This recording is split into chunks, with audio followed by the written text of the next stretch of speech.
Hello and welcome back to the AAT podcast, episode 30. Cannot believe we're now on our 30th episode.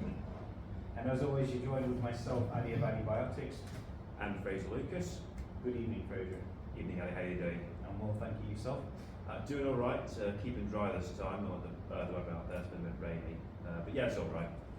Well, it's like I always say to everybody in England, the only thing warm is the ice. And it always works anyway. I can remember so many times when I've talked to people, they're like, that's actually a funny thing. Because it's true though. It's like even when it's summertime, you ask for 12 weeks of sunshine, and you're lucky you get a week and a half. Yeah, and if you do get the warmth, usually there's a lot of rain to go with it, so you end up with just some rubbish humidity to go with it. Indeed, it does, yeah. So today's podcast, with this most likely being the last podcast of 2022, not completely, by the way. Yeah. We are capping off with the Lethal Weapon saga. Yes. Again, starring Mel Gibson returning as Martin Riggs and Danny Glover returning back as Roger Murtaugh. What did you think of this movie? I think it's still a solid effort. I mean, when you get to a fourth film in a series like this, you are now officially sort of running the risk of kind of just sort of spinning your wheels and not really going anywhere. You're just basically going through the motions, the saying goes. In this case, though, it does feel like they are properly sort of evolving the story further. I mean, for example, Riggs is still now starting to grapple that he himself is now starting to get older in his job. Too old for this. Too old, yeah, exactly. He's starting to get too old for this, you know.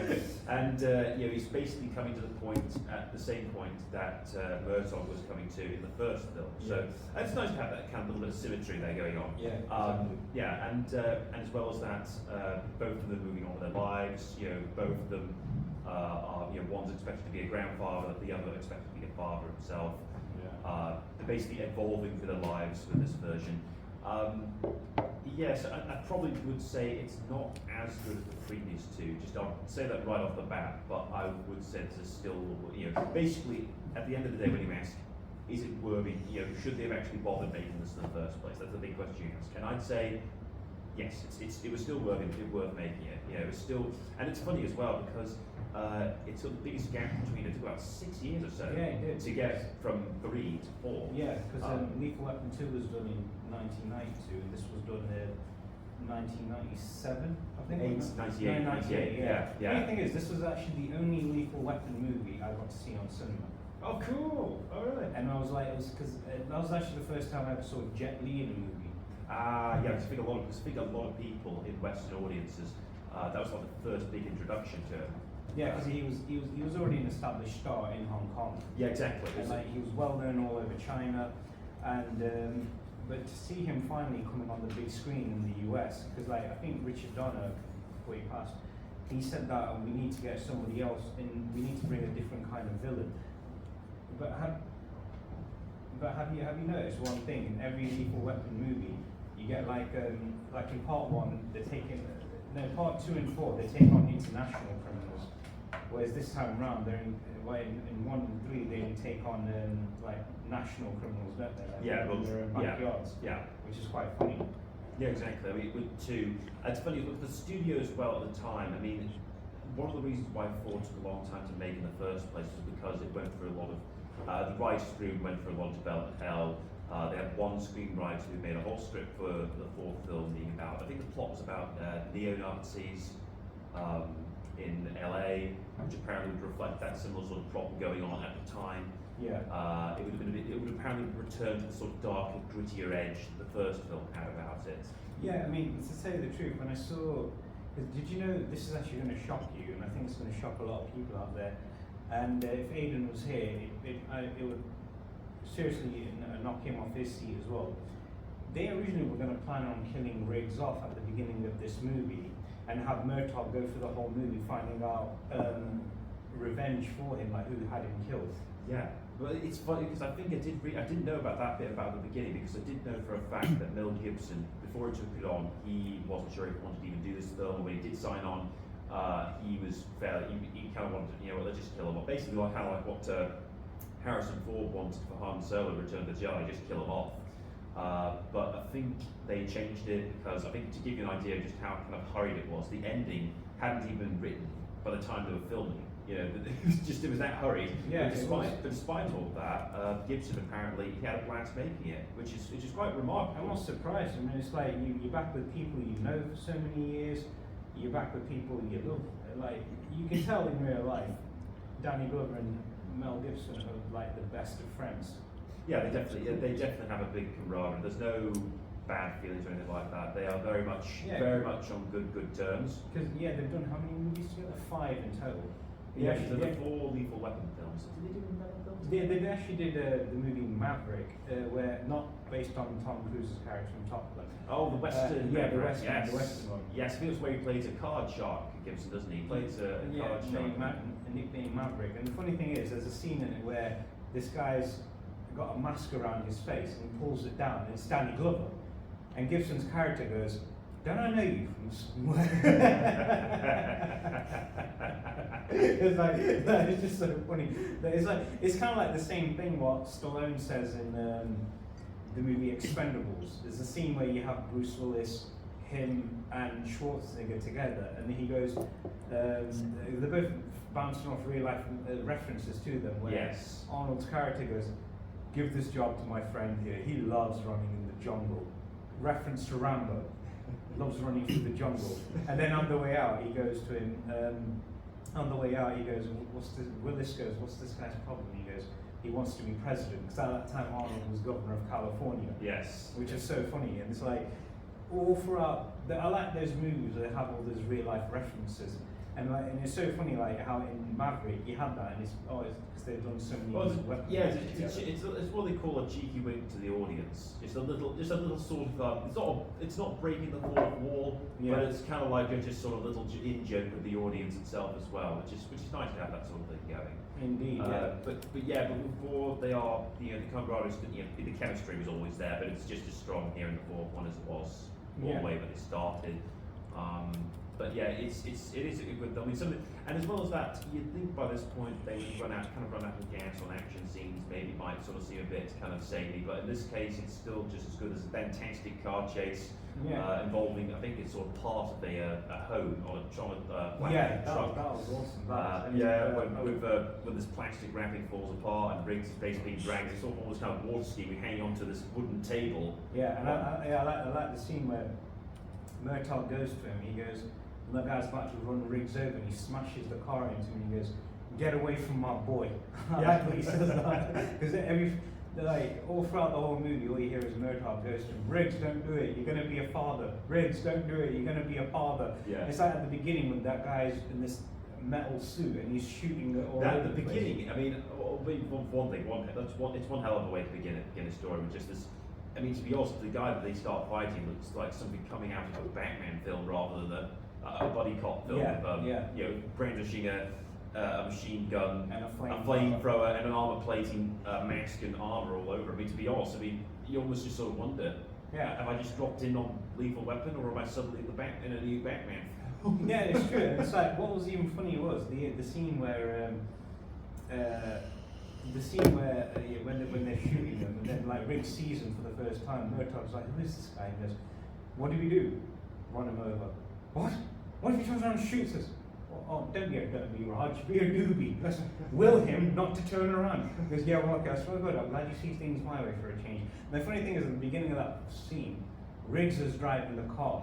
Murtaugh never likes Riggs being behind the wheel of a car. Yeah. It's always him. Yeah. And then it's like only till the end of Lethal Weapon 1 when he goes, "I'll drive," because he's kind of built that trust up. But now he's realised, all right, he's a lot older now. He's a bit more mature. I've kind of rubbed onto this kid, and it just works wonders, doesn't it? Now, and the scene where the guy's like bewilling her, "Don't turn around, don't turn around. Come on, Raj, you need your help. Don't turn around, don't turn around, don't turn around." And then he turns around and he starts shooting the car, and the bullets are going through the car. Yeah. Which was quite impressive. And I think that was a kind of a nod to the Lethal Weapon 3, because remember, they were taking on police officers with armor-piercing bullets. Yes, they were. And then they were hiding behind the wheel of each car, and Murtaugh they're shouting to each other going,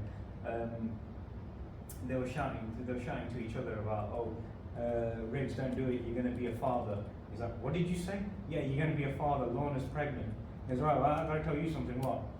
Rian, your daughter's pregnant, you're going to be a grandfather. And then it's like, and then the scene was really funny where he goes, when they're shooting that guy, and he goes, is he black? He's got too much armor on, I can't tell. He goes, not him, the father of the baby. Okay, he goes, oh God, please let him be black. Just when he says that, it was just, this guy funny, he goes, what do we do? Here's an idea, take off your clothes. He goes, why? Run around there, flap your arms like and make noises like a bird. And he goes, why? I need him to turn, just do it. And Murdoch does that, he goes, I don't want to die in my underwear, Riggs. And he's running around going, Riggs, what are you waiting for? Shoot him, shoot him, shoot him. And the guy's distracted, seeing, and then Riggs just shoots the oil tank. And then he goes flying, and then when they run away, which was quite funny, and he goes, Riggs, do you think that bird thing helped me? He goes, no, I just want to see if you do it. He goes, cute shorts, Raj. Yeah. And then 9 months later, both the women are like in their final few weeks of the kids getting there, and because Murtaugh's picture ended up in the newspaper. Yes. And every few moments he just sees that picture. Goes, this is your fault. Me doing this, running around flapping my ears. It's been a year almost. This ain't funny anymore. He throws it, and he doesn't realise Riggs is the one putting the picture up. Yes. Yes. He's like, he goes, what? I'm always getting the neck in. He's like, tell that other person, give me another picture. And he goes, he puts another one there. He goes, I'll find out who's doing this. I'm gonna kick their ass. And then and then he does it again on the way out, which is just so hilarious. Yeah. So the man has feelings. Yeah, he does. And then again, puts the picture back up there, which is quite hilarious. And then so this time around they're taking on the Chinese triads. Yes. And Riggs is kind of coming to the realization that he is not the lethal weapon anymore. Yeah. In a way, I mean, he's still just as tough as he was. Yep. But this time around, look who they're taking on, Jet Li of all people. Yeah. Yeah. Exactly. He's basically sort of basically a generation past the one of Jackie Chan. You know, for example, Bruce Lee was generation sort of great hero. Yeah. Then it was Jackie Chan after him, but then Jet Li sort of followed on in those footsteps. In this case, it does swap around a bit, and that Jet Li does take. I think it's his first time as a villain. It was his first time as a villain. It was the first time as a villain. Yeah. Because they said that when Richard Donner met him for the first time, they said, we love what you do in all these Hong Kong movies. We want to fly you out to America. You've got to do this movie. We want you to play the villain. So instead of you smiling all the time, we want no smiles from you. Because if you notice, he barely ever smiles in that whole movie. No, he is stone cold. Yeah, stone cold and in a constant state of amusement. He is not to be messed with, even though he's not that tall in stature compared to Gibson and Glover. Well, as he said, on the wrong end of him. As he said, in Hong Kong, you'd be dead. Oh yeah, I remember him saying that. Yeah. I remember him saying that line. That was actually the only line in English he had in the whole movie. I think so. Yeah, he doesn't speak much at all. I mean, in many ways, I'm sure he was. I mean, I'm not sure if he was happy to not have much lines to memorize, because basically he's relying more upon presence rather than lines. Yeah, it was. And you know, Richard Donner actually asked Jet Li to slow down during action scenes. Yes, he did. Because I remember reading about that. He was too fast. Yeah, the cameras, because basically it appears like a weird blur. Yeah. Because the cameras can't pick up on that kind of fast movement. The second, a lot of times of you're incredible martial artists. Yeah, it's like in, you were saying? Yeah, many times, I think a lot of times of martial arts, they basically tell them, please, you're going to have to slow your movements down because the camera's just not fast enough as you are. It's not going to pick it up. Believe it or not, they actually kind of said that to Bruce Lee when he did the TV series, The Green Hornet. Because if you look at him in the Green Hornet movie, the TV series. One thing I noticed, it's like when you see Bruce Lee in that, he's not as quick as you would see him in the movie Way of the Dragon, where he's taking on Chuck Norris.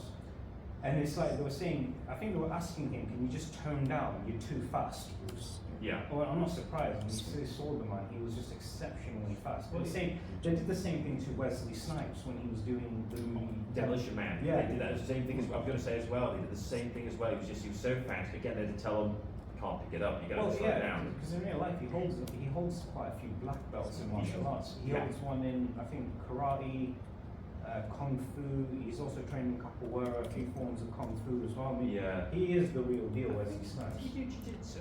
I don't know. I think he might have, but he's more like capoeira and a bit of kung fu and everything. Well, seeing some of the kicks he did in Demolition Man, that was definitely kung fu. Some of them, easily. But yeah, in this one with Jet Li, though, he obviously still lightning quick in this, but it's quite remarkable how it's not even him at full power with some of the movements and speed he's doing. That's him at decreased level, and a part of me just sort of wishes I could be there to see, well, what does this man look like when he's going, all out for speed.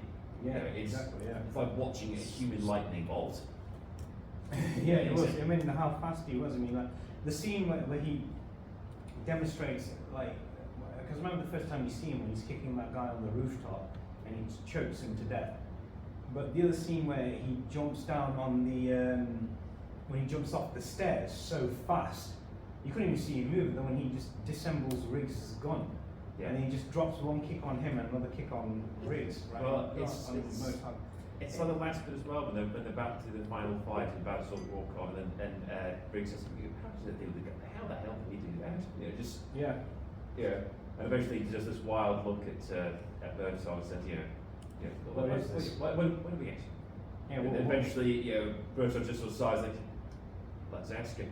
Yeah. I remember him doing that. I remember because, and also, did you know this is actually one of the first few Lethal Weapon movies where it's actually the family, Murtaugh's family, is played by the exact same actors throughout the whole series of Lethal Weapon. It's the exact same actors, because it's kind of good to. It's not just about Gibson and Glover; it's about the whole family, and even the what do you call it?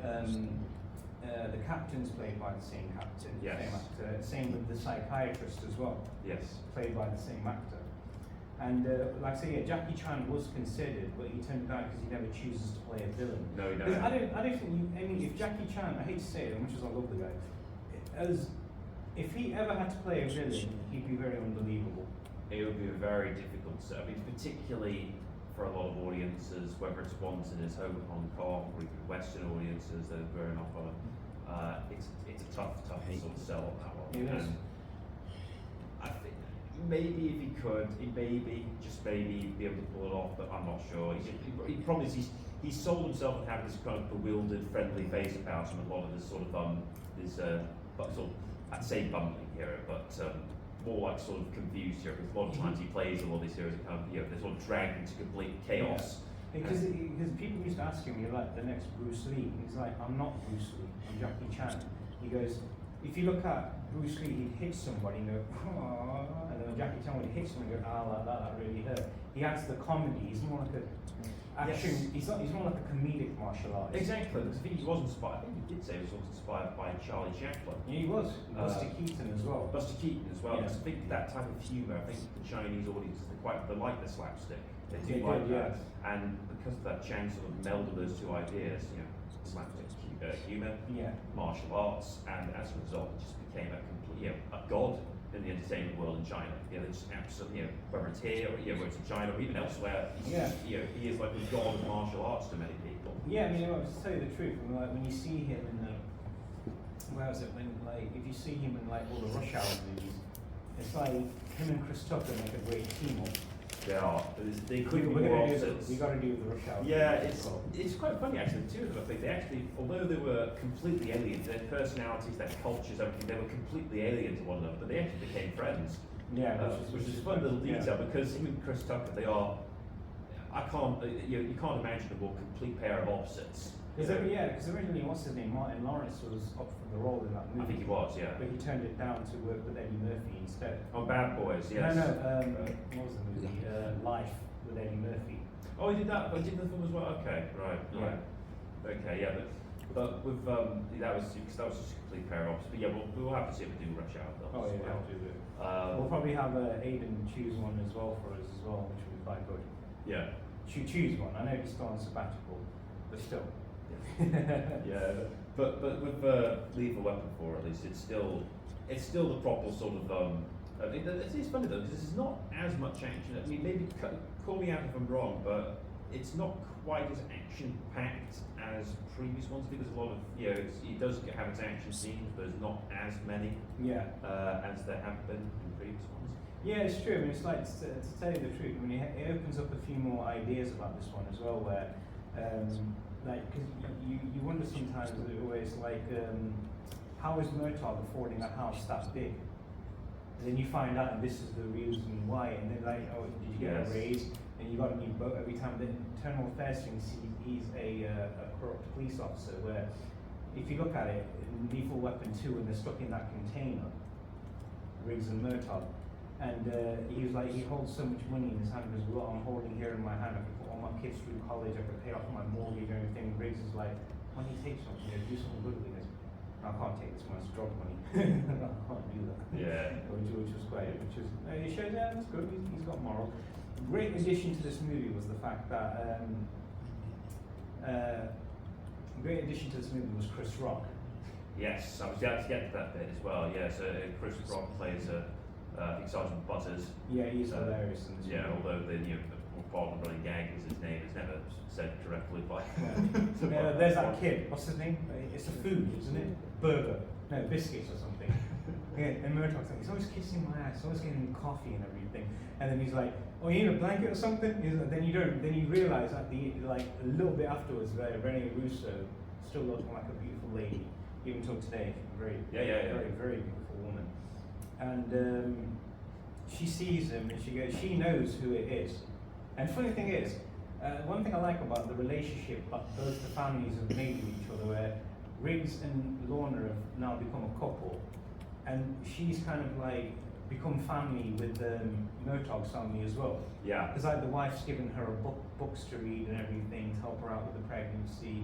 And because like the scene when Lorna goes over to the house and Riggs, Trish goes, is Lorna here? Goes, oh yeah, she's in the kitchen right now eating her third breakfast.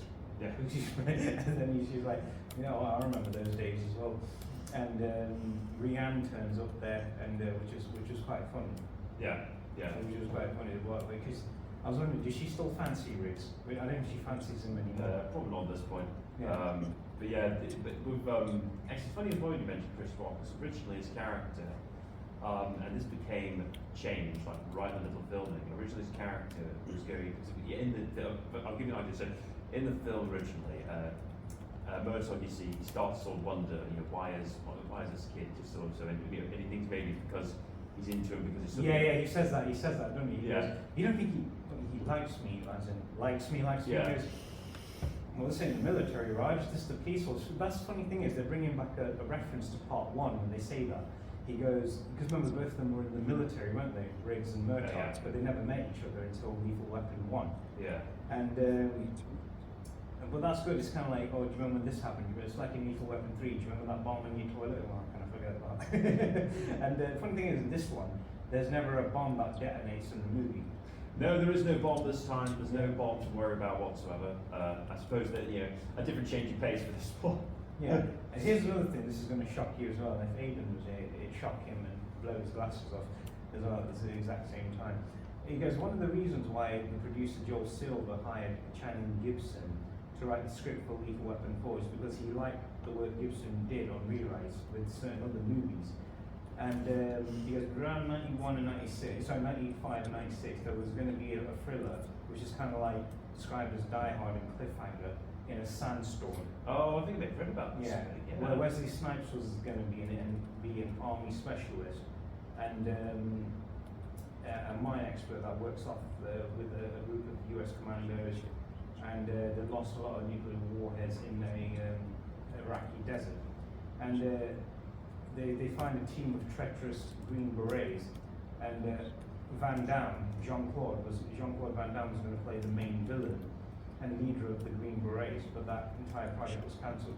I would have loved to have seen Van Damme and Snipes on the screen together. That film, I can't remember the name of it, it got pretty far. It was also, they were about to get building sets, they were going into pre-production, and then they pulled the plug. So I'm assuming they probably lost quite a bit of money already when they decided to cancel the production on that one. Well, they're cancelling a lot of things nowadays, aren't they? Yeah. But with even our cameraman saying the same thing. Yeah. But in this case, yeah, he did hire Gibson to sort of rewrite it from the original script, because it was quite. I mean, by the time, as I said, when they filmed the ending, they hadn't even written it. Yeah. Which might explain why the ending seems quite sort of long-winded for what it is in some ways. It seems quite long, the ending bit, but it might explain why that is. Why it's basically something just being written. Yeah, it was actually still being written. Now that you mentioned it, Yeah. it was still being written while the movie was still going on. Yeah, exactly. I mean, one thing I liked was that banter between Leo, played again by the great Joe Pesci, Yeah. and he's still like okay. It's like the scene when you see him for the first time. They've developed a great friendship, the three of them. Yeah. Riggs, Murtaugh, and Leo. Then they're going fishing together. It's like you don't see them do that very often. They're always like threatening to kill him or like telling him to shut up every time. Yeah. And it's like, could you imagine if Joe Pesci's character from Goodfellas was in that movie? Yeah. That one ended very well for Riggs or Murtaugh. Do you also think we'd probably end up all of them dead? I'm gonna shoot him in his big. Yeah, it was, but yeah, once again, back, but also getting back, I forgot to sort of point about Chris Rock as well. But so originally, with that line with Glover saying about no one giving you likes about. Yeah. Well, originally, Chris Rock's character was meant to actually be gay, and they filmed it, but then they thought just for whatever reason it wasn't working. Yeah. The angle wasn't working, whatever. So they decided to change it a bit to the plot instead. His secret son-in-law. Secret son-in-law.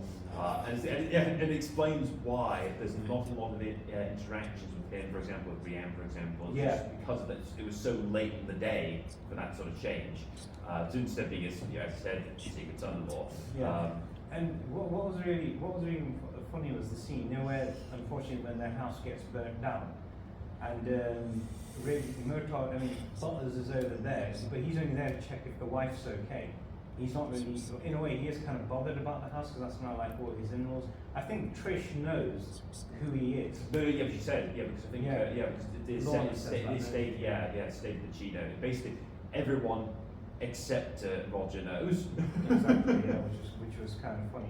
And it is funny as well when you see Riggs, he vows not to say anything, but he just constantly makes these sort of little jibes and sort of in-jokes sort of relating to anything like grandfather, or basically relating anything to do with son-in-laws or anything, or marriage or whatever. When he's like, we could meet up on the holidays, we could do this, we could do that. He goes, why do we need to meet up on the holidays? And Riggs is sitting there laughing his backside off. Like, I can't believe you're saying all this right now. He goes, what are you laughing at, Riggs? And he goes, well, nothing, I'm not laughing. And again, it was still quite a funny thing to happen. And the other good thing was the scene, you know, where the scene where back to that bit where they're at the house, and he's going to the wife, like, call me. She goes, all right, I'll give you a call later and everything. And he can't even talk to his own wife. Yeah. Which is kind of sad in a way, because he wants to tell Murtaugh so much, you know, I'm your son-in-law. Yeah. But he then kind of accepts him when he saves his life. Yeah. I like that scene. Yeah, it's basically sort of proves his metal and everything, but it is good. And also with Pesci as well, Leo gets it's and what I just want to in particular the most impact is probably one of my favourite scenes from the film. It's at the end, and basically throughout the whole film, on Riggs' end, he's sort of worried, wondering about his father, should he get married as well? Basically remarry in his case. Yeah. And at the ending scene, he's at his the grave of his ex-first wife, and he's sort of contemplating things, sort of basically he's at a crossroads and sort of wondering, what he wants to do, what he should do, and eventually Leo comes and sees him, and Leo's for the thing, the only time Leo has sort of more of an emotional, rather than comedic or anything angry, or anything, just anything to do with any comedy. Instead, in a rather emotional, honest moment, he tells him about his childhood, about having a pet frog as his old friend, having to grow up about, and he was saying he lost, his mother left him and everything. Yeah, and saying how he accidentally killed his pet frog, and eventually just saying that him and Roger are basically his only best friends. And then they go to him and we're terrible to you, Leo. He goes, no, you keep me in line and everything. Yeah, exactly. And and it's surprising. It kind of surprised you. It surprised me with that level of emotional honesty at this point, the film. And I do appreciate it because it finally sort of gives a bit of a moment there to see it. And it's rare as well. You get that moment where you have that kind of emotional moment with even someone like Joe Pesci, who's usually playing something angry or sort of more intense. Very violent. Exactly. So it shows a side that is quite welcomed. And I quite appreciated that in many ways. Yeah, because at the end when Leo goes to him So when they're taking a picture at the hospital, because obviously the kids are there now and everything, and he goes, Leo, get this doctor, take a picture, get in here right now. And then Leo's running around trying to find a priest for everybody. Finds a rabbi. Finds a rabbi, yeah. Which is quite funny. Yeah, basically, Riggs and Laura end up getting hitched. Well, basically, it's just to make them feel better rather than anything, not official, but just sort of give them some gratification in some way to feel happy about it. But because I like the scene where Leo goes out of his when Leo turns up at the graveyard and he goes to him, I'll help you get to the hospital and I'll get the car. And which was kind of good, the fact that he's helped him out, and Riggs I like the way Riggs stands there and just pays attention to what he has to say, like, you know what, I realise I've been treating you like dirt all this time I've known you. Whereas the fact that all you needed was some sort of family. Yeah. And he does, and then, Leo's family with Riggs and Murtaugh, they're kind of like, I would say Murtaugh's like the older brother, Leo's like the middle one, and Riggs is the youngest one. Yeah. If you look at it now, you have the younger one, which is now Butters, played by Chris Rock. And so just say yes or no to these people who would have made a good Lee Butters, because these other actors were considered. Oh yes. Okay, Chris Tucker. Yes. Maybe. Yeah. I mean, because Chris Tucker and Chris Rock, they are, well, they share the same first name, and they do have similar sort of very fast-talking comedic styles about them. They are different. You are, for example, Chris Tucker in Rush Hour is a bit different to Chris Rock as the Lethal Weapon 4, despite them playing some fairly similar sort of characters. But they are different approaches. But Chris Tucker, again, it would again, I can see that working. Yeah. Okay. Will Smith? That would be very different. I mean, no, for one thing, I don't think Will Smith would have been good in that role. it would have been very unusual because that would be him as all that. Because by this point, he's been playing more sort of leading roles. Him playing a sort of supporting, more comedic supporting role. It's a very different change of gears. Yeah. I mean, it would have been interesting at the very least to see him in that kind of role because you'd never seen him in that type of role before. So I'd say not necessarily good, interesting. I'd say. Yeah. Eddie Murphy. Again, I think I would have loved to see Mel Gibson and Eddie Murphy in a movie together. That would have been good. That would have been a great, and also throw Joe Pesci in this. Well, the thing is, I just keep thinking of that scene where they are, but in a weird way, Brothers and Leo, they kind of bond over their mobile phones. Yes, exactly. And they basically take it in turns of ranting about them, having their comedic rants. Yeah. And I just sort of wonder, it's great. I just sort of wonder how fast-talking and quick-witted Eddie Murphy was. You sort of wonder, what. He would have stolen the movie in that whole scene, and you can tell in a way that whole scene's completely improvised. You do, so because you got to remember that because particularly of Chris Rock starting out as a comedian, ad-libbing is kind of these sorts of comedian actors. Ad-libbing is almost kind of second nature to them. Oh, indeed, it is. So Jim Carrey's known for ad-libbing. Exactly, Jim Carrey's one example. Eddie Murphy's the same. Ad-libbing as well, exactly. Tons of Bill Murray. Some of these great comedy greats, they always do this thing of just simply adding something through instinct, and it usually works because they've got a great comedy instinct. And but with Eddie Murphy, I think for that kind of role, it seems, and people would probably think it's so strange seeing someone as big as Eddie Murphy go for this sort of smaller supporting role. Also, I think he may have been a bit too old for it as well. I mean, I don't know. I mean, maybe. I think he would have. I mean, he's really quite a young, over-eager kind of over to please, and Chris. At this point, he would be in Eddie Murphy by this point, late 90s, would be in his 30s, mid-30s. Yeah. Then I think so would have Rihanna at that time as well. Yeah. But nevertheless, it would have been fairly big, although to be honest, I think they did explode the budget quite a bit more to afford the paychecks of all the other guys, and then have Eddie Murphy on as well. Yeah, that's true. I mean, when I watched, what was it? What was one of the best scenes that you saw? I mean, one of the best scenes I thought was definitely where they're all gone fishing together, and Joe Pesci's like taking the credit for what Murtaugh's done for him, and he's like, when they get a shark.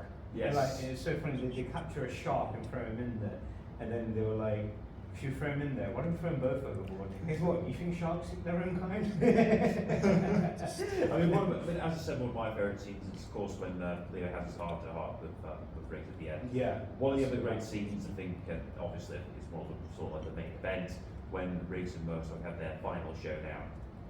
with Jet Li as well, and where he dislocates both the shoulders. he dislocates his shoulder, but of course it's rigged, so he just simply he does the good old-fashioned way. It's like find a big hard post and just bash it back. Yeah, and he goes. The funny thing is, out of all the Lethal Weapon movies, Part 1 is the only one where Riggs doesn't pop his shoulder out the socket. Yeah, It's unfortunately. always the sequels where he does it. I think when the next Lethal Weapon comes out, he'll do the same thing. Well, to be honest. And we all got to go watch it together. Yeah, but whenever they do release a Lethal finale, I mean, to be honest, I get the feeling at this point the opening will not be some action set piece. It'll be showing Riggs in the aftermath of his shoulder replacement surgery. Probably will be, yeah. I need a metal plate now. So imagine Riggs. And like, there was a scene, I was watching the fight scene on YouTube, and the thing was, the fight scene was actually much longer. Murtaugh actually holds his own up against Jet Li in that movie. Well, the thing is, what they do is that essentially both of them kind of realise, well, they haven't got any proper martial arts ability. Riggs does in a way, but they don't have the youth on their side like Jet Li does. Yeah. They don't have the speed or the agility. So As they used to. what they do is brute force, just pure heavy hitting brute force, and just go with that. And in all fairness, it does, and also tag teaming as well, which, and in the end, it works just. Yeah, and it's true. Funny thing is, Mel Gibson was actually 40 years old when he did this movie. He was, yeah. I mean, in all fairness, he's very. And Glover was 51.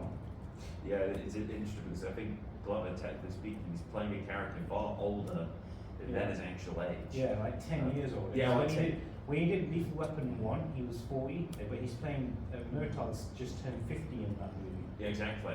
Yeah, so he's playing an older. Happy birthday, Raj. But yeah, he's playing a sort of older character, and although they're a bit older and creakier, they still pull it off. They still only just by the skin of their teeth. I mean, it's very much unlike other villain defeats where one has the upper hand. For example, in Lethal Weapon 2, Riggs still has that prime of using that berserker rage to overcome everything. And even in here, he still has it, but he's still, the problem is that lacking it. his age is kind of dulling it down a bit. Yeah, it's like you can tell the scene where he's having that sparring match with that young boxer at the police station. And he pretends to die, he pretends to be injured or getting hurt. And Murtaugh goes, Raj, I was faking it. He goes, why?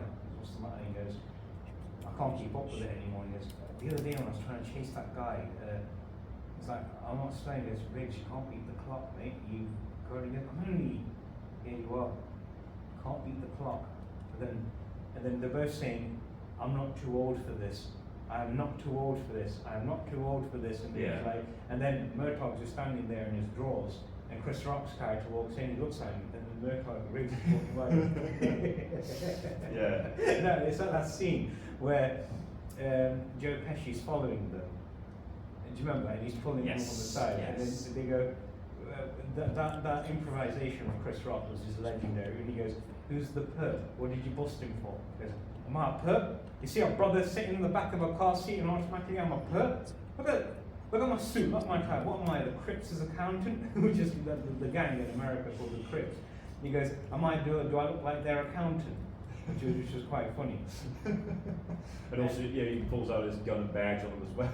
Yeah, because I got a badge too. The funny thing is, this time around, Leo actually has a gun.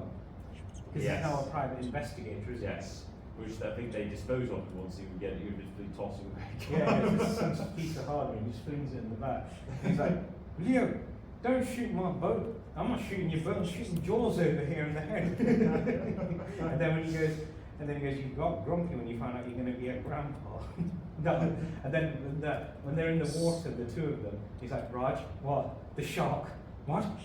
Oh, the shark. They gotta get on the boat because the shark's going to eat them both. And then when the news reporters are there, which is quite funny, he's like going to them and, he's this big guy, I pushed him out of the way, his barrel's coming down, and there was this big shark, there was this, there was that, and he's like, you're taking the credit for what Raj did for you, Murtaugh did for you. He didn't care, he just took it, didn't he? Which was quite an interesting concept.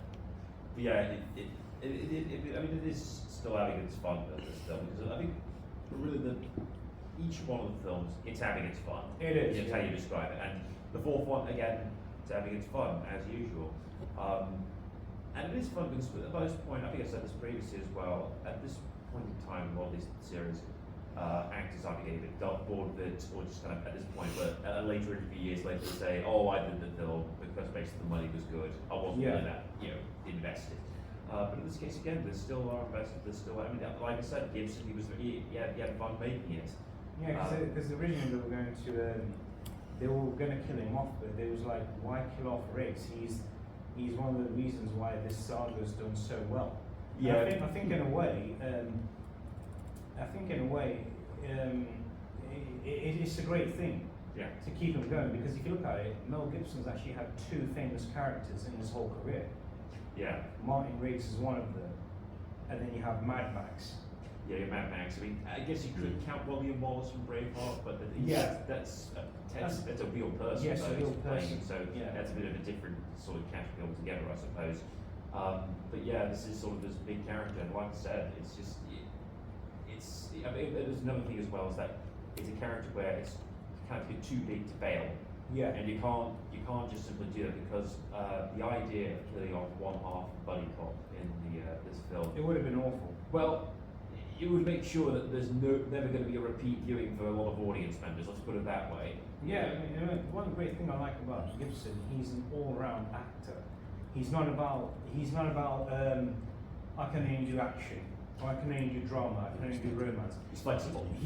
That's one thing what makes him a great actor. Well, yeah. He does everything. He's like, I wouldn't say the same caliber as Robert De Niro, but near enough that caliber. Well, he's got that brilliant flexibility. He'll play in something like a war epic, like Gallipoli. He'll play in something like a proper buddy cop comedy action film, like Lethal Weapon. He'll play in a dramatic period piece like Braveheart. He'll play in a fun, quirky animated film like Chicken Run. He has that flexibility and that believability to go with it. And that's just why and it's what makes him one of the best actors that I can think of whenever he. Yeah, for a guy who made one of the greatest movies ever created, Braveheart. Yeah. Can you actually ever fault him for? You can never say Gibson's doesn't take his craft very serious. The first movie he ever directed, I watched it so many years later, was the movie called The Man Without a Face. Yeah. And it's actually one of the best movies he's actually wrote it and directed it all at the same time. Directed and starred in it at the same time. Yeah, it's a big juggling act for him, man. Because nobody knew that he could do this, but when they saw him, because it's one of the movies we have to review. I'm telling you, I even asked Aidan before he'd taken sabbatical that we've got to review this movie without a shadow of a doubt. Because I know next year Lethal Weapon 5 is coming out. I'm not sure next year, but I think they're at least going to be starting to film, I believe. Yeah. So I have seen a picture of them two together, and it's like they still look quite epic together. Oh yeah, absolutely. Riggs and Murtaugh. Yeah, I mean, it'll be great to see them again. Hopefully, I hope they bring back Joe Pesci for the movie, and I hope they bring back Rene Russo, and I hope they bring back Chris Rock's character. Yeah, I mean, and it's funny you say actually, because Lethal Weapon 4, I think it was the last big film Joe Pesci did for a long time. I mean, he did a few things here and there, smaller productions, but it wasn't until like The Irishman in 2019. No, he actually did a movie in 2006 called The Good Shepherd. Oh yes, and then he took a bit of time off to do. Then he came back and bounced back with The Irishman. He did. I think he had an Oscar nomination for that as well. I think he may have. I'm surprised he didn't. No, yeah. He won Best Supporting Actor for Goodfellas. He did indeed. Which was absolutely a win, well deserved. Yep, yeah, easily, and but yeah, it was.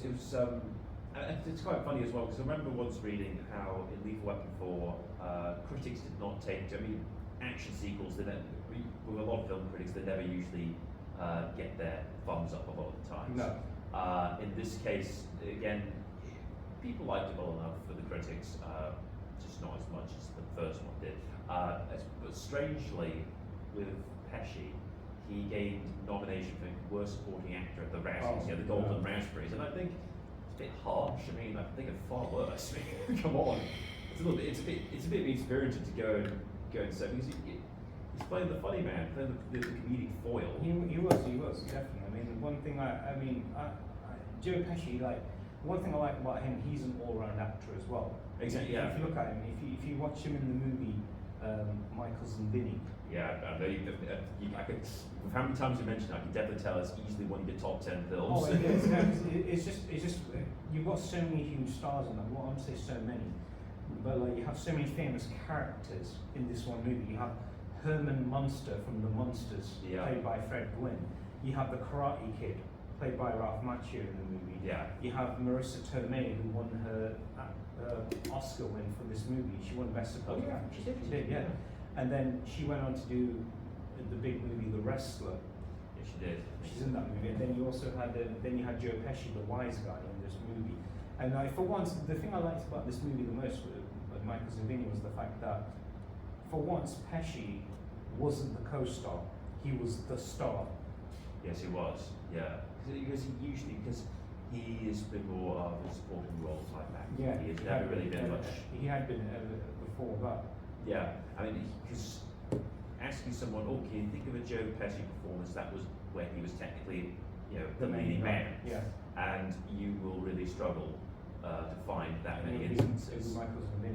Yeah, other than that one, it's very, maybe there are, you might have to check his filmography one more time, but other than that, I think it's very few and far between us at the very least. But yeah, with Lethal Weapon, getting back to Lethal Weapon 4 at least, it's still a solid sequel. I think personally, I would say I kind of prefer I've yet to see the first one. I've seen the 2, 3, and 4 now. Yeah. Personally, I'd still say I think I prefer 2. Okay. In many ways, because it's still.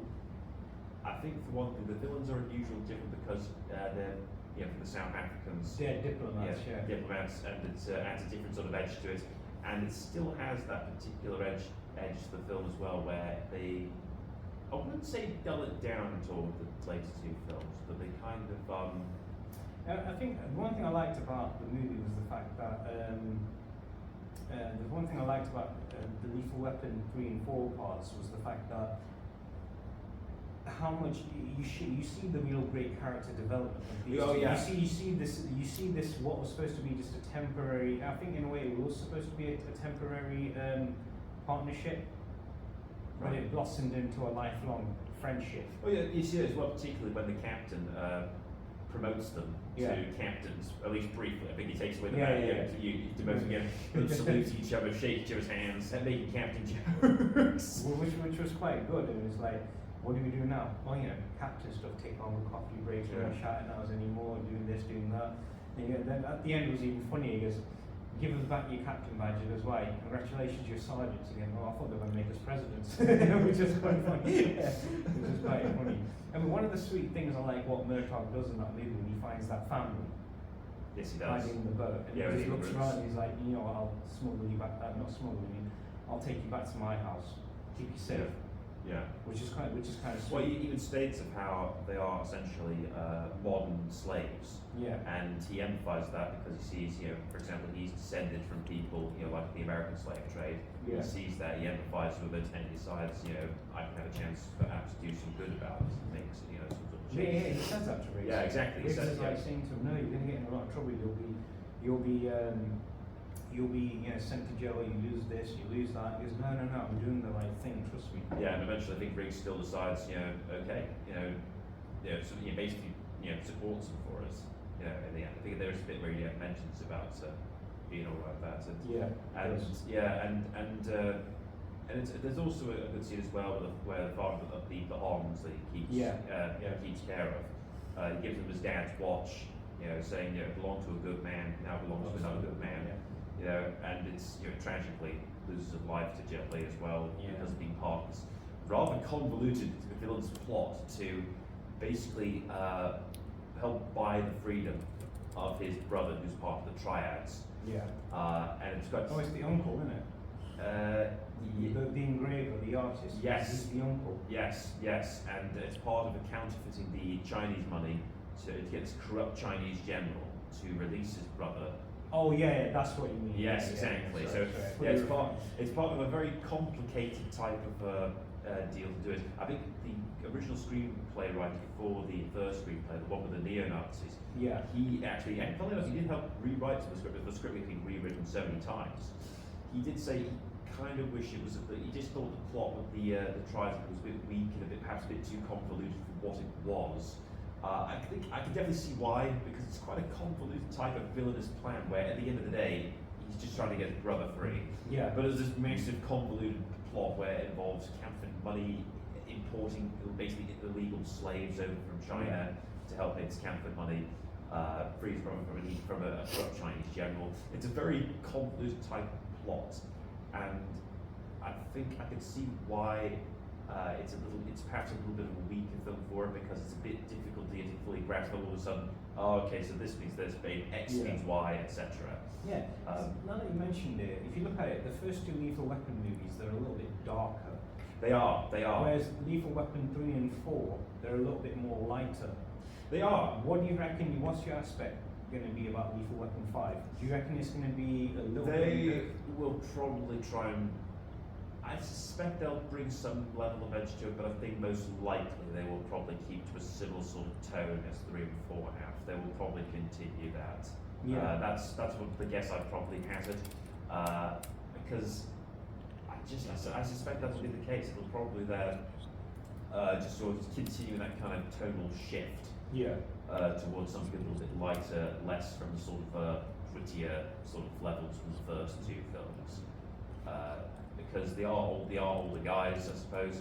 Maybe it'll return to that. Maybe it'll surprise me. It could be, because Mel Gibson is directing it. He's the guy that'll be helping sort of basically go for which kind of angle the film's going to go for. Yeah, because he's keeping up Richard Donner's promise. Like, yes. Donner said to him, didn't he? He said to him before he died, he goes, "Look, kid, if I don't live long enough to direct the next Lethal Weapon, you're taking over. I trust you to do it." Because he's left them filming in good hands. Because after, like I said, after what Gibson's done with Apocalypto, what he did with Braveheart, Man Without a Face, Passion of the Christ, can you really? Do you think? I think any movie Mel Gibson's done has never been faulted. Yeah, there's also, I can't remember the name of the war film again. He did a war film. Oh, we were soldiers. Hacksaw Ridge. Hacksaw Ridge. That's it. Yes. That's the one. That's going to be one of the best movies ever made. Yeah, apparently that was a big one as well. We Were Soldiers, what he was in. Yeah. But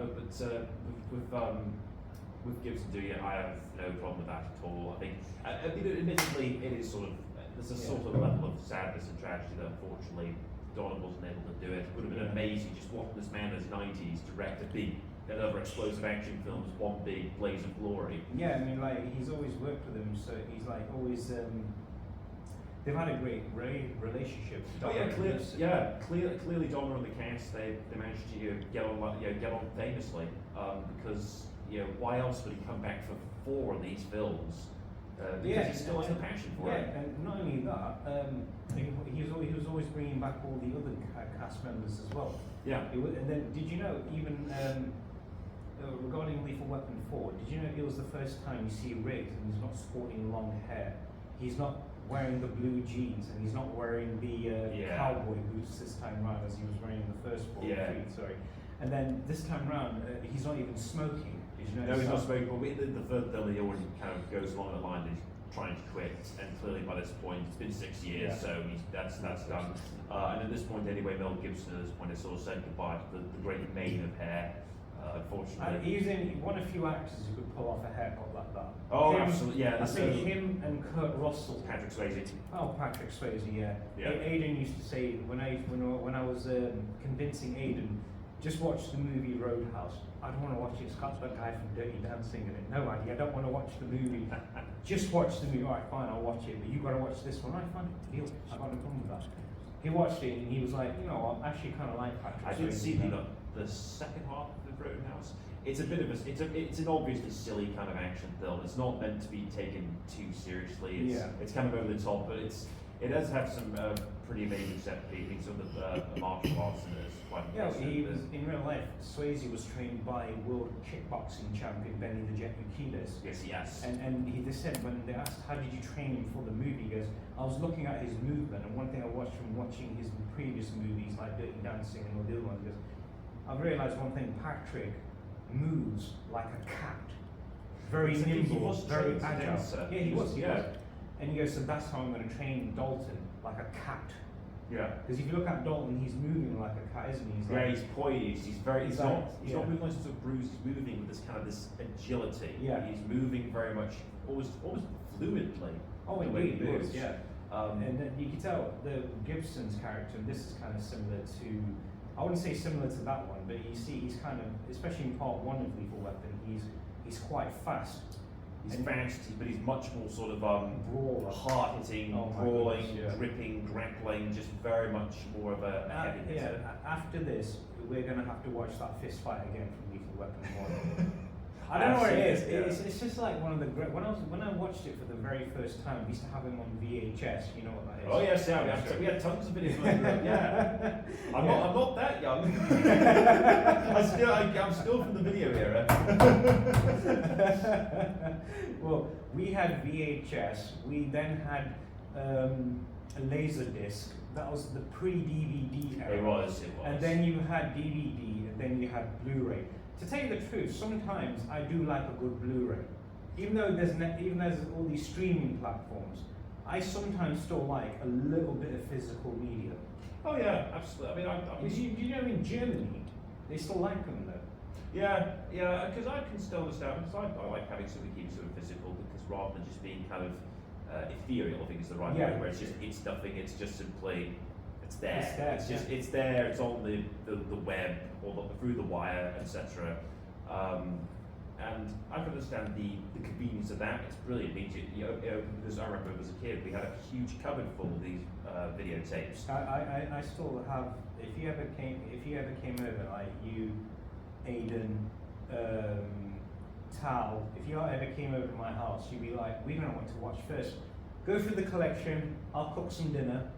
You lot, and you're like, alright, Fraser, since you're the tall one, you check the top shelf. Tal, you check the bottom one. And Aidan, you check the side one.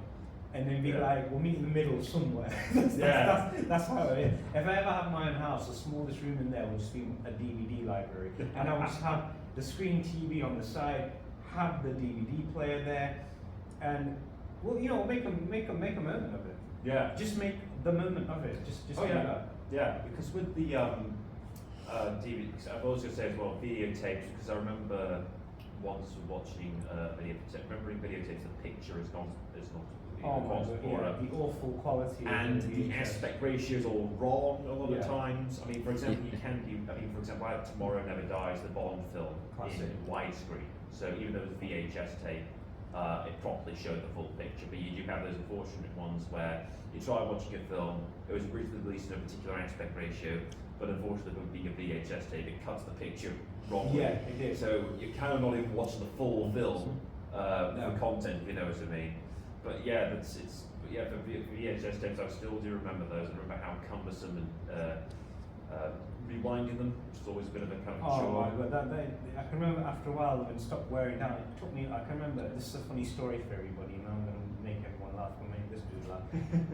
I had to rewind. I was watching the third part of the Karate Kid saga, and I was rewinding the whole movie. You won't believe how long it took to rewind it right back to the start. Oh, About 20 minutes. Oh my god. 20 minutes it took to rewind it when it was like, I was so glad when DVD came out. I was like, I don't have to rewind this, it will just do it automatically. Mind you, myself. imagine if you're having to rewind something else, because the Karate Kid Part 3 was never really that long a film. And it wasn't even the best one. No. So imagine if you had the videotape of Titanic, which almost was well over 2.5 hours, for example, if that's a long film for that time period. Imagine trying to rewind that. Yeah. That's more than 20 minutes. That's almost having to rewind Half the length a of day. the film. Half a day, most likely. It'd probably take you like half a day to rewind that movie. Yeah. And then by the time he gets back to the beginning, you're like, I can't be bothered to watch it now. Forget it. Just turn it off.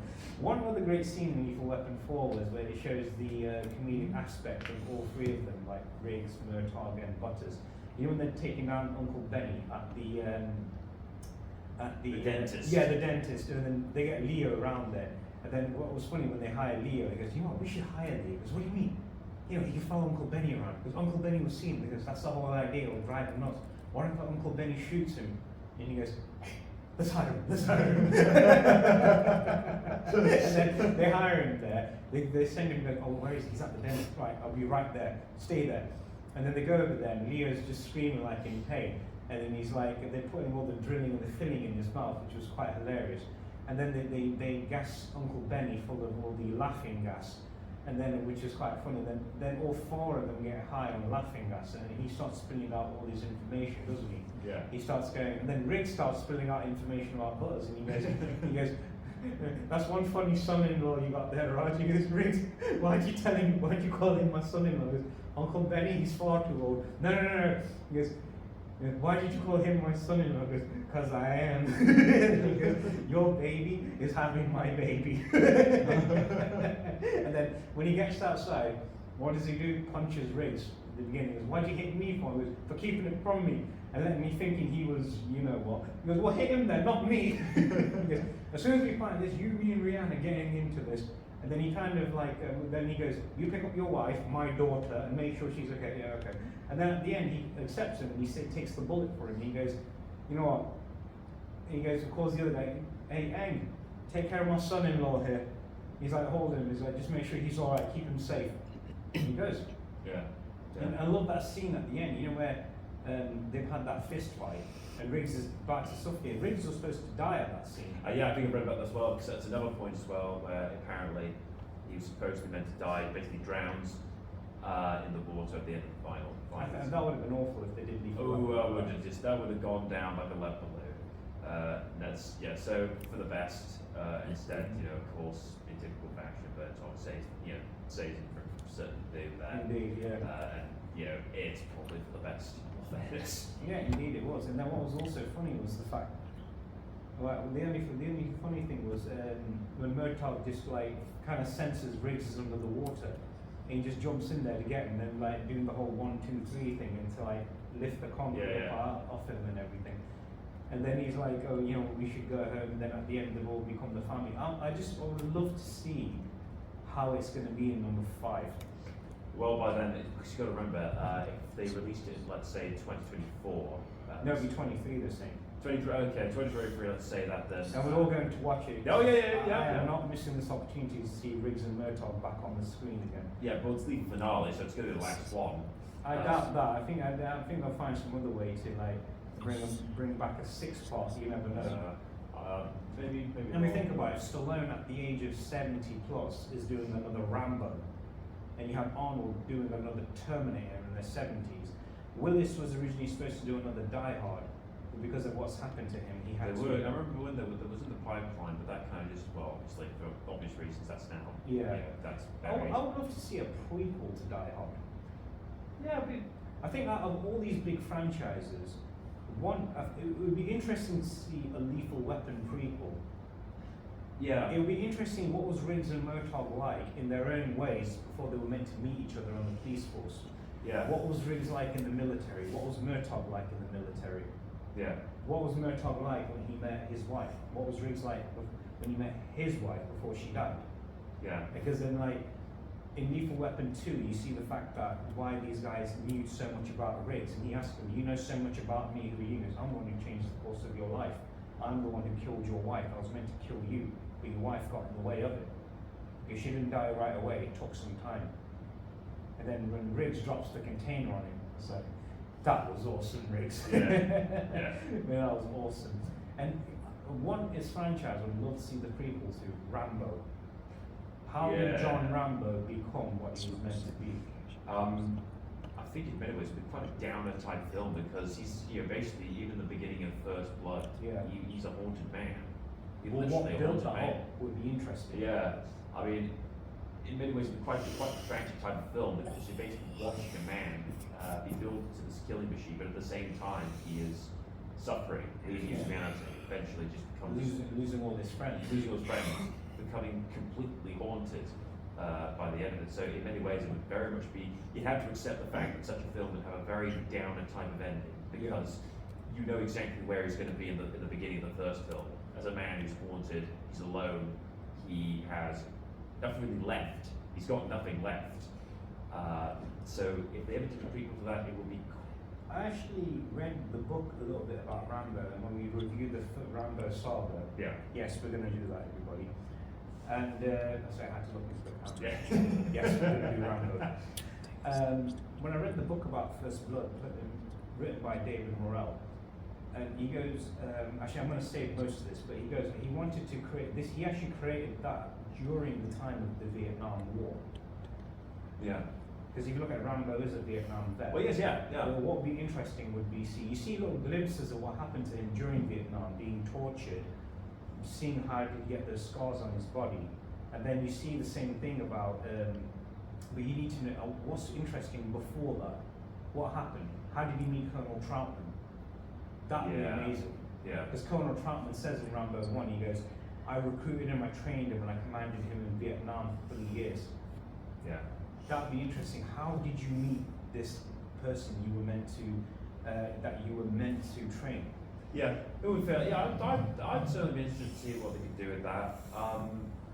Maybe someday, if possible. Obviously, Stallone would be able to play him. Well, obviously, no. Obviously, that's. If you went back in time and got him his younger self, hey Sly, you gotta come with me this time. Okay, let's go.